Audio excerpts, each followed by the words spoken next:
السلام علیکم۔ میں اپنی بات شروع کرتا ہوں اللہ کے نام سے جو بڑا مہربان نہایت رحم والا ہے۔ پچھلی ویڈیو میں نے آپ کو بتایا تھا کہ کس طرح حضور اقدس صلی اللہ علیہ وسلم پر آیتیں نازل ہونا شروع ہوئیں۔ جب یہ آیتیں اللہ کے پیغمبر پر نازل ہوئیں اور انہوں نے ان آیتوں کو لوگوں تک پھیلانا شروع کرا تو لوگ طرح طرح کی باتیں بنانے لگے۔ کئی لوگ تو یہ کہنے لگے کہ نعوذ باللہ، لگتا ہے محمد صلی اللہ علیہ وسلم پاگل ہو گئے ہیں، اسی وجہ سے انہیں فرشتے اور نہ جانے کیا کیا دکھائی دے رہے ہیں۔ یہ لوگ اللہ کے پیغمبر کی خوب مخالفت کرتے اور پھر اللہ کے پیغمبر سے کہتے کہ اگر تو یہ پیغام پھیلانا بند کر دے گا تو ہم بھی تیری مخالفت کرنا بند کر دیں گے۔ اس وقت اللہ رب العزت نے اپنے بندے پر یہ آیتیں نازل کی۔ شروع خدا کا نام لے کر جو بڑا مہربان نہایت رحم والا ہے۔ نون، قلم کی اور جو قلم والے لکھتے ہیں ان کی قسم کہ اے محمد تم اپنے پروردگار کے فضل سے دیوانے نہیں ہو، اور تمہارے لیے بے حساب بدلہ ہے، اور تمہارے اخلاق بڑے بلند ہیں۔ سو بہت جلد تم بھی دیکھ لو گے اور یہ بھی دیکھ لیں گے کہ تم میں سے کون پاگل ہے۔ تمہارا پروردگار اس کو بھی خوب جانتا ہے جو اس کے راستے سے بھٹک گیا، اور ان کو بھی خوب جانتا ہے جو سیدھے راستے پر چل رہے ہیں۔ تو تم جھٹلانے والوں کا کہا نہ ماننا۔ یہ لوگ چاہتے ہیں کہ تم نرمی اختیار کرو تو یہ بھی نرم ہو جائیں، اور کسی ایسے شخص کے بہکاوے میں نہ آ جانا جو بہت قسمیں کھانے والا ذلیل اوقات ہے، تانوں بھرے اشارے کرنے والا، چغلیاں لیے پھرنے والا، مال میں بخل کرنے والا، حد سے بڑھا ہوا بدکار، سخت مزاج اور اس کے علاوہ بدذات ہے، اس وجہ سے کہ وہ مال اور بیٹے رکھتا ہے۔ جب اس کو ہماری آیتیں پڑھ کر سنائی جاتی ہیں تو کہتا ہے کہ یہ اگلے لوگوں کی کہانیاں ہیں، ہم بہت جلد اس کی ناک پر داغ لگائیں گے۔ عالم مانتے ہیں کہ یہ آیتیں ولید ابن مغیرہ کے لیے نازل کی گئی ہیں۔ وہ بہت ہی بدبخت اور بدکار شخص تھا، لوگوں میں جھوٹ پھیلاتا پھرتا تھا، چغلیاں کرتا پھرتا تھا، اچھے کاموں سے روکتا اور برے کاموں کی طرف لوگوں کو اکسایا کرتا تھا۔ آخر کار اللہ نے کہا کہ ہم اس کی ناک پر داغ لگائیں گے، اور پھر آخر کار ایسا ہی ہوا۔ بدر کی لڑائی میں ایک تلوار نے اس کی ناک کاٹ ڈالی۔ ہم نے ان لوگوں کی اسی طرح آزمائش کی ہے جس طرح باغ والوں کی آزمائش کی تھی، جب انہوں نے قسمیں کھا کھا کر کہا کہ صبح ہوتے ہوتے ہم اس باغ کا سارا میوہ توڑ لیں گے، اور انشاءاللہ نہ کہا۔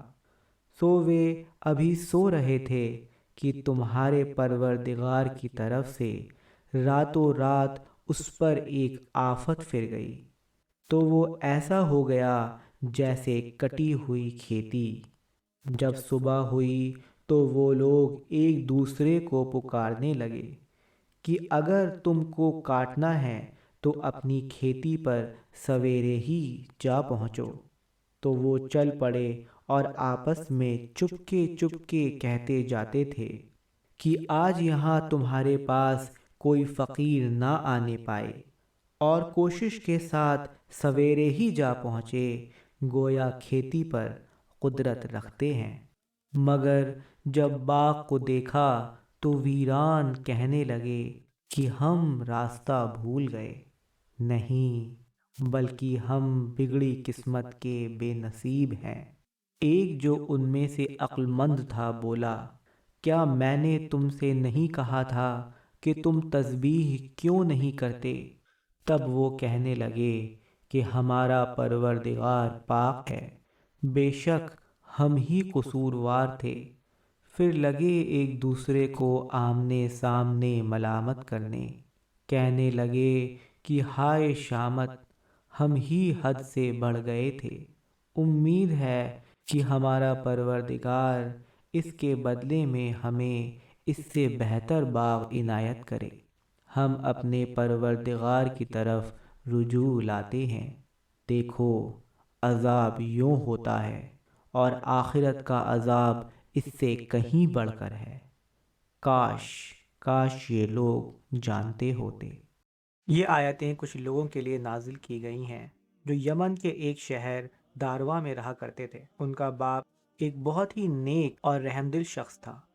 جب بھی فصل ہوتی تو وہ اپنی فصل کا ایک بڑا حصہ غریبوں اور مسکینوں میں بانٹ دیا کرتا تھا، مگر اس کی اولاد بہت ہی زیادہ کنجوس اور تنگ دل تھی۔ اپنے باپ کے انتقال کے بعد ان لوگوں نے یہ سوچ لیا تھا کہ آج کے بعد اگر کوئی مسکین ان کے سامنے آیا تو وہ اس کو مار کر بھگا دیں گے۔ وہ لوگ یہ بات بھول گئے تھے کہ یہ ساری دولت اللہ کی ہے اور وہ جب چاہے اسے واپس لے سکتا ہے، اور آخرکار ان کے رب نے یہی کیا۔ آخرکار اللہ نے ان کی ساری کھیتی کو ایک بھوس بنا کے رکھ دیا۔ کئی روایتوں میں آتا ہے کہ بعد میں جب انہوں نے اللہ کے سامنے سچے دل سے معافی مانگی تو اللہ نے انہیں معاف کر دیا۔ اللہ رب العزت نے انہیں اور بھی زیادہ باغ عطا کیے جو پہلے سے بھی زیادہ بہتر تھے۔ سبحان اللہ۔ بے شک اللہ بڑا معاف کرنے والا، اپنے بندوں پر بہت مہربان ہے۔ 18ویں آیت میں آتا ہے، انہوں نے انشاءاللہ نہیں کہا۔ میرے دوست، انشاءاللہ صرف ایک لفظ نہیں ہے، بلکہ یہ ایک سوچ ہے، ایک عقیدہ ہے۔ جب کوئی انسان انشاءاللہ کہہ رہا ہوتا ہے تو وہ اس بات پر یقین کر رہا ہوتا ہے کہ اگر اللہ رب العزت کی مرضی شامل نہ ہوئی تو وہ کبھی اپنے کاموں کو پورا نہیں کر سکے گا۔ ایسے لوگوں پر اللہ رب العزت اپنی خاص نظر عنایت کرتے ہیں، اور ایسے لوگوں کے کاموں کو پورا کرنے میں اللہ رب العزت کی خاص مدد شامل ہوتی ہے۔ اس کہانی سے جو دوسری سیکھ ہمیں ملتی ہے وہ ہے صدقے اور خیرات کی اہمیت۔ لوگ سوچتے ہیں کہ صدقے اور خیرات سے ان کا مال کم ہوگا، مگر حقیقت اس سے بالکل الٹ ہے۔ صدقے اور خیرات سے آپ کا مال کم نہیں ہوتا، بلکہ اس میں اللہ کی برکت اور رحمت شامل ہو جاتی ہے۔ صدقہ اور خیرات نہ صرف آپ کے دلوں کی برائی کو صاف کرتی ہے، بلکہ اس سے آنے والی بہت سی مصیبتیں ٹل جاتی ہیں۔ اب میں اپنی بات کو ختم کرتا ہوں اللہ رب العزت کے نام سے۔ اگلی ویڈیو میں میں اس سورہ کی بچی ہوئی آیتوں کے بارے میں آپ کو بتاؤں گا۔ اپنا خیال رکھیے گا۔ خدا حافظ۔